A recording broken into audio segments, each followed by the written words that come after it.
تم اپنے گھر میں ماحول ایسا پیدا کرو، بچوں کو ایسی تعلیم دو جب تک کہ بچہ قرآن کریم نہ سیکھ لے، قرآن کریم اس کو پڑھنا نہ آ جائے، اس وقت تک کسی اور کام میں اس کو مت ڈالو۔ ہمارے یہاں الحمدللہ مسلمانوں کی تاریخ یہ ہے کہ سب سے پہلی تعلیم جو بچے کو دی جاتی تھی وہ قرآن کریم کی، ناظرہ ہی صحیح لیکن ناظرہ قرآن کریم بھی انسان کی زندگی میں انقلاب برپا کرتا ہے۔ اگر صحیح طریقے سے ناظرہ پڑھ لینا بچہ تو اس کے دل میں ایمان کا بیج پڑ جاتا ہے، اور پھر آگے وہ ایمان کا بیج اس کو بہت سی برائیوں سے روکتا ہے۔ تو جب تک اس بات کا یقین نہ ہو جائے کہ میرا بچہ قرآن کریم پڑھنے کے قابل ہے، اس وقت تک اس کو آگے نہ بھیجو۔ اب ہمارے یہاں وزیر تک بن گئے لوگ، اور جب ان سے کہا گیا قل اللہ پڑھ لو تو قل اللہ پڑھنے نہیں آ رہا۔ تو وہ در حقیقت یہ اس لیے کہ ہم نے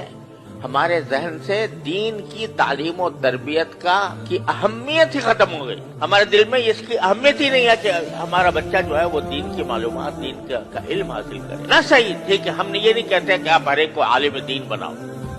ہر ایک عالم دین بننا بھی فرض نہیں کہ آپ پورا درس نظامی پڑھاؤ 8 سال، لیکن اگر کم از کم جو انسان کے ذمہ فرض عین ہے اس کا علم تو بچے کو ہر حال میں ہونا چاہیے، اور اس کے لیے کسی ایسی درسگاہ، الحمدللہ اب ایسی درسگاہیں موجود ہیں جس میں جو دنیاوی تعلیم کہلاتی ہے وہ بھی الحمدللہ اس میں پڑھائی جاتی ہے، اور اس کے ساتھ ساتھ اس کو مسلمان بنانے کی بھی فکر ہوتی ہے، اس کو دینی معلومات بھی فراہم کی جاتی ہے۔ ایسی درسگاہوں کے اندر اس کو بھیجو۔ جب تم خود ایسی درسگاہوں میں بھیج دو گے جہاں پر الحاد اور بے دینی کا چرچا ہے تو پھر وہ اس کی ذمہ داری تمہارے اوپر عائد ہوتی ہے کہ تم نے ایسی جگہ بھیجا کیوں۔ اور دوسری بات یہ کہ اگر فرض کرو کہ کوئی بچہ آپ نے کسی درسگاہ میں بھیجا، کسی اسکول میں بھیجا، وہاں پر دین کی معلومات اس کو حاصل نہیں ہو رہی، دین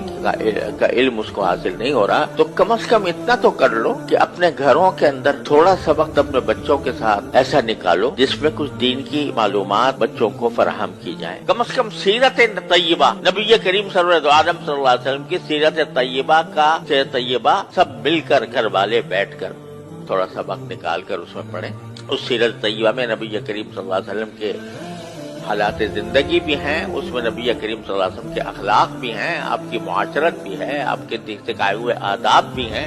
وہ سارے کے سارے اکٹھے بیٹھ کر پڑھیں۔ اس میں کیا مشکل کام ہے؟ رات کو تھوڑا سا وقت سونے سے پہلے اپنے سارے بچوں کو جمع کر کے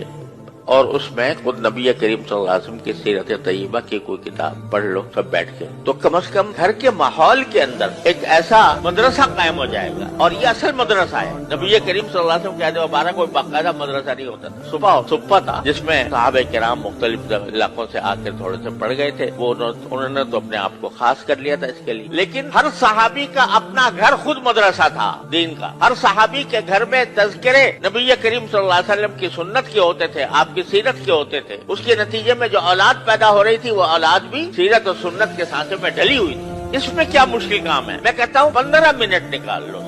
15 منٹ روزانہ، اور اس میں نبی کریم صلی اللہ علیہ وسلم کی سیرت طیبہ پر مشتمل کوئی کتاب پڑھی جائے، اور پڑھ کر بچوں کو اس کا علم دیا جائے سیرت طیبہ کا، اور پھر سیرت طیبہ کے ساتھ جو بنیادی ضروریات ہیں دین کی، وضو کے احکام، نماز کے احکام وغیرہ وغیرہ، اور اخلاق، آداب، کس چیز کا کیا ادب ہے، کھانے کا کیا ادب ہے، سونے کا کیا ادب ہے، بازار جانے کا کیا ادب ہے، خرید و فروخت کا کیا ادب ہے، یہ ساری باتیں رفتہ روزانہ کر کے اگر 15 منٹ بھی روزانہ ہر انسان، ہر مسلمان نکال لے اور اپنے اولاد کی اس طرح تربیت کرنے کی فکر کرے تو انشاءاللہ اللہ تعالیٰ کی رحمت سے انقلاب آ جائے گا۔ لیکن چونکہ فکر نہیں تو اس کی وجہ سے یہ چھوٹا سا کام بھی نہیں ہو پا رہا، اور قرآن اسی کی طرف متوجہ کر رہا ہے کہ تم ساری دنیا کے اوپر تنقید کرتے ہو کہ فلاں جگہ یہ ہو رہا ہے، فلاں جگہ یہ ہو رہا ہے، سیاسی ماحول کے اندر بے چینی ہے، اضطراب ہے، انتشار ہے، لڑائیاں ہیں، جھگڑے ہیں، تنازعات ہیں، ان سب کی شکایت تو کرتے ہو، لیکن خود اپنی طرف متوجہ ہو کر نہیں دیکھتے کہ تمہارے ہاں کیا کمی ہے۔ اگر تم فرض کرو کہ مکمل طور پر اسلامی احکام پر عمل کر رہے ہو، لیکن تمہاری اولاد اور تمہارے گھر والے دوسری طرف جا رہے ہیں، اس کی ذمہ داری بھی تمہارے اوپر عائد ہوتی ہے۔ اپنی فکر کرو، اور